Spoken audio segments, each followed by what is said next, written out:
আপনার রাষ্ট্র বড়, আপনার জনগণ বেশি, আপনার অর্থ বেশি, আপনার সম্পদ বেশি, আপনার শক্তি বেশি, আপনার অস্ত্র বেশি, আপনি পারমাণবিক অস্ত্রের মালিক, ওইসব দেখবার আমরা টাইম নেই। এরপরও কিছু মানুষ চুপ করে বসে থাকে। এগুলো দেখার আমাদের টাইম আছে? টাইম আছে আমাদের? নিকট অতীতের কথা বলতে চাই মিস্টার মোদি সাহেব, আমাদের দিকে চাইবার আগে একটু আফগানিস্তানের দিকে চায়েন।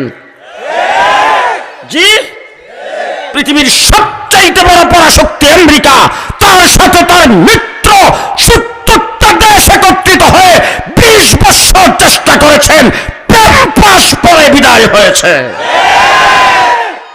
প্যান্টটা পর্যন্ত পইরা যাইতে পারে নাই, প্যাম্পাস পরে বিদায়। মিস্টার মোদি সাহেব, আপনারও দুটিটা সামলান, আপনার দুটিটাও সামলায় রাখেন। আমরা পরিষ্কার